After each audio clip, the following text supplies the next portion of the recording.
ಕೊನೆ ಅಂತ ನಾಳೆ ಕೊನೆಯ ದಿನ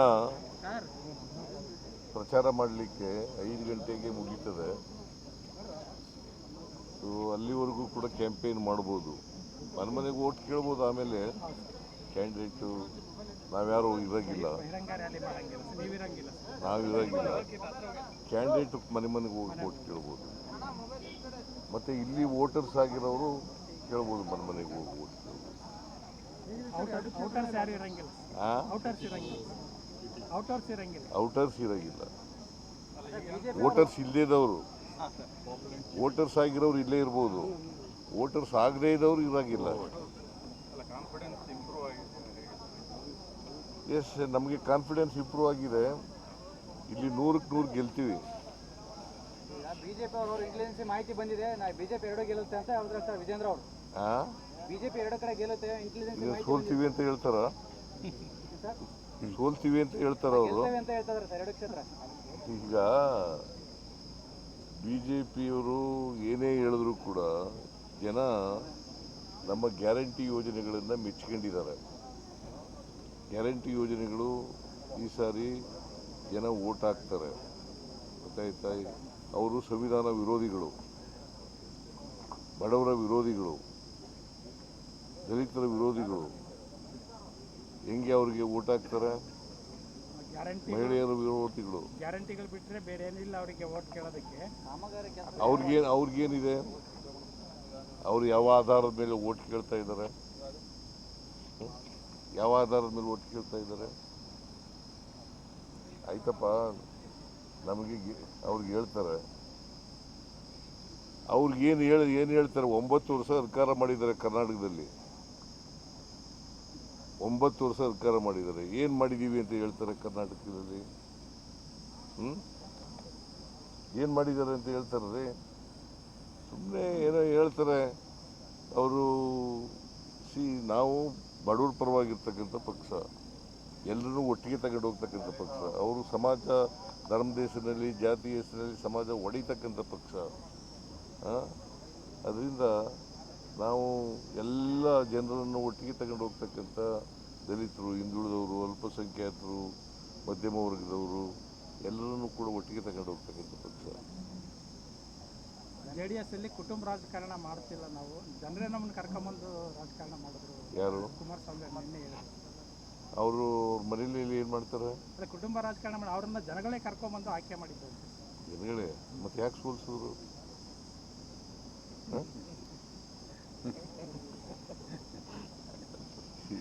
ಈಗ ಚನ್ನಪಟ್ಟಣದಲ್ಲಿ ಸೋತವ್ರು ಯಾರ್ರಿ? 3 ಸರಿ ಅವ್ರ ಮಗ ಅಲ್ವಾ? ಅವ್ರಿಗೆ ಗೆದ್ದಿದ್ರಲ್ಲ 23ರಲ್ಲಿ ಗೆದ್ದಿದ್ರಲ್ಲ, ಅಲ್ಲಿ ಸೋತರು. ಯಾಕೆ? ಜನ ಕರ್ಕೊಂಡ್ಬಂದಿದ್ರು ಅವ್ರಿಗೆ. 22,000 ಅಂತರದಿಂದ ಗೆದ್ದದು ನಮ್ಮ ಅಭ್ಯರ್ಥಿ. 22,000 ಅಂತರದಿಂದ ಗೆದ್ದದ್ದು. ಕುಟುಂಬ ರಾಜಕಾರಣನ ಮುಖ್ಯಮಂತ್ರಿ ಕೂಡ ಮಾಡ್ತಿದ್ದಾರೆ ಅಂತ ಹೇಳ್ತೀವಿ. ಮುಖ್ಯಮಂತ್ರಿ ಕೂಡ ಕುಟುಂಬ ರಾಜಕಾರಣ ಮಾಡ್ತಿದ್ದಾರೆ ಅಂತ ಕುಮಾರಸ್ವಾಮಿ ಹೇಳಿದ್ರು. ಆಯ್ತಪ್ಪ, ಅವರು ಹೇಳ್ಬೇಕಾದ್ರೆ ಅವ್ರ ಕುಟುಂಬ ರಾಜಕಾರಣ ಮಾಡಬಾರ್ದಲ್ವಾ?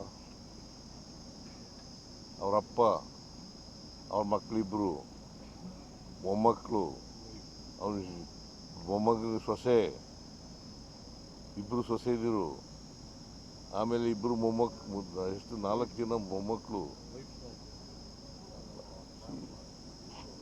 ಜನ ಬಯಸಿದ್ರೆ ರಾಜಕಾರಣ ಮಾಡಲಿ, ಮಾಡಬಾರ್ದು ಅಂತ ಹೇಳಲ್ಲ ನಾನು. ಜನ ಬಯಸಿದ್ರೆ ಪ್ರಜಾಪ್ರಭುತ್ವ ಇದು, ಜನ ಬಯಸಿದ್ರೆ ರಾಜಕಾರಣ ಮಾಡಲಿ. ಆದರೆ ಜನ ತಿರಸ್ಕಾರ ಮಾಡಿದ ಮೇಲೂ ಕೂಡ ಅದನ್ನು ಹೇಳೋದು ಇದೆಯಲ್ಲ, ಅದು it is not correct. Zameer Ahmed ಅವರು ನಿನ್ನೆ ಬಂದರು, ಪತ್ರಿಕಾಗೋಷ್ಠಿ ಮಾಡಿ ಹಾಗೆ ಹೋದ್ರು, ಪ್ರಚಾರಕ್ಕೆ ಎಲ್ಲೂ ಬಂದಿಲ್ಲ ಅಂತ ಹೇಳಿ. ಜಮೀರ್ ಅಹಮದ್ ಅವರು ನಿನ್ನೆ ಬಂದರು, ಪತ್ರಿಕಾಗೋಷ್ಠಿ ಮಾಡಿ ಹಾಗೆ ವಾಪಸ್ ಹೋದ್ರು, ಪ್ರಚಾರಕ್ಕೆ ಎಲ್ಲಿ ಬಂದಿಲ್ಲ ಅಂತ. ಏನು ಪ್ರಚಾರ? ಪತ್ರಿಕಾಗೋಷ್ಠಿ ನೀವು ಪ್ರಚಾರ ಮಾಡಲ್ವಾ? ನೀವೇನು ಏನು ಮಾಡ್ತೀರಿ? ಈಗ ನಾನು ಈಗ ಮಾತಾಡ್ತೀನಿ, ಪ್ರಚಾರ ಮಾಡಲ್ವ ನೀವು?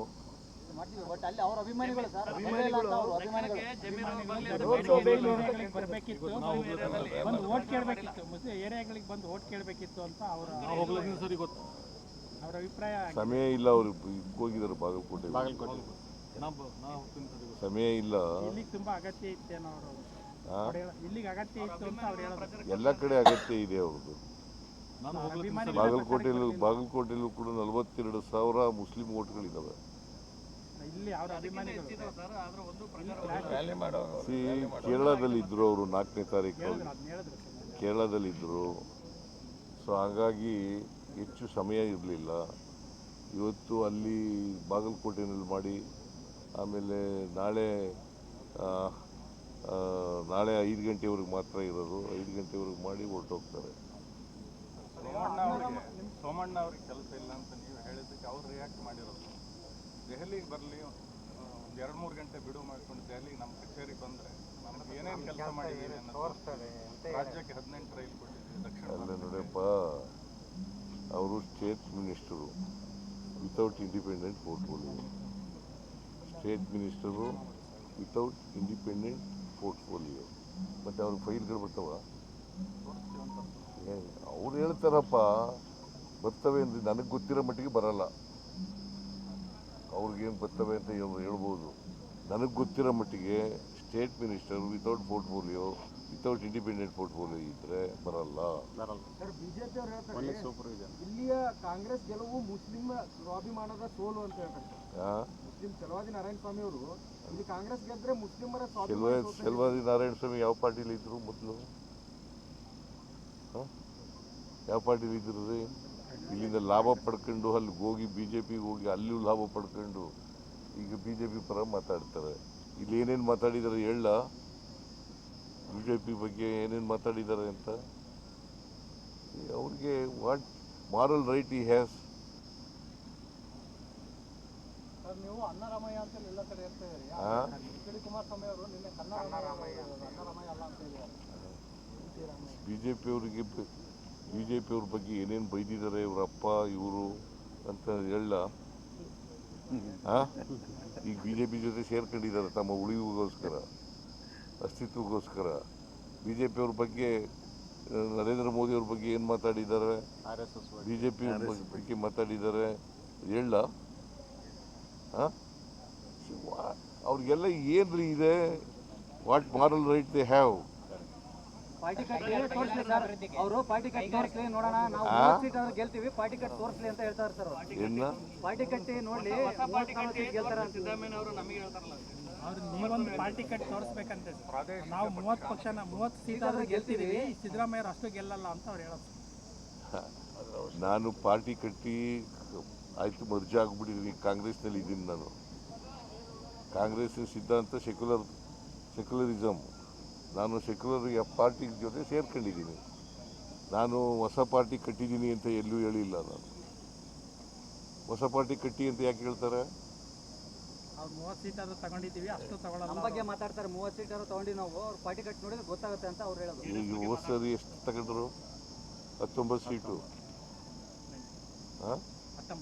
19 ಸೀಟು 30 ತಗೊಂಡ್ರು. ನಾನಿದ್ದಾಗ JDSನಲ್ಲಿ ಪ್ರೆಸಿಡೆಂಟ್ ಇದ್ದಾಗ 59 ಸೀಟ್ ಗೆದ್ದಿದ್ದು. ಅಲ್ಲಿಂದ ಈಚೆಗೆ 59 ಗೆದ್ರ? ಯಾವತ್ತಾರು 59 ಗೆದ್ದಿದ್ದಾರೇನ್ರಿ? ಏನೋ ಹೇಳ್ತಾರೆ. ಈಗ ನಾನು ಅಧ್ಯಕ್ಷನಾಗಿರುವಾಗ, JDS ಅಧ್ಯಕ್ಷನಾಗಿರುವಾಗ 2005ರಲ್ಲಿ 2004ರಲ್ಲಿ ಎಷ್ಟು ಗೆದ್ದರು ನಾವು? 59 ಸೀಟು. ಈಗ ಎಷ್ಟು ಗೆದ್ದಿದ್ದರು? 19 ಬಂದಿದ್ದಾರೆ. ಪ್ರತಿ ವರ್ಷ ಇಳಿತಾ ಬರ್ತಾ ಇದ್ದಾರೆ, ಕಡಿಮೆ ಆಗ್ತಾ ಇದ್ದಾರೆ.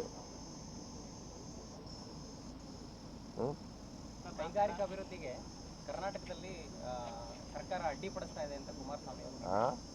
ಕೈಗಾರಿಕಾ ಅಭಿವೃದ್ಧಿಗೆ ಸರ್ಕಾರ ಅಡ್ಡಿಪಡಿಸ್ತಾ ಇದೆ, ಸಪೋರ್ಟ್ ಮಾಡ್ತಿಲ್ಲ ಅಂತ. ಯಾರು? ಕರ್ನಾಟಕದಲ್ಲಿ ಕೈಗಾರಿಕಾ ಕುಮಾರಸ್ವಾಮಿ ಅವರು ಹೇಳಿದರು. CIOCL, HMT ಉದಾಹರಣೆಗಳನ್ನು ಕೊಟ್ಟರು. ಅವರು ಕೊಟ್ಟ ಕುದುರೆಯನ್ನು ಏರದವ ವೀರನೂ ಅಲ್ಲ, ಶೂರನೂ ಅಲ್ಲ. ಆ ಥರ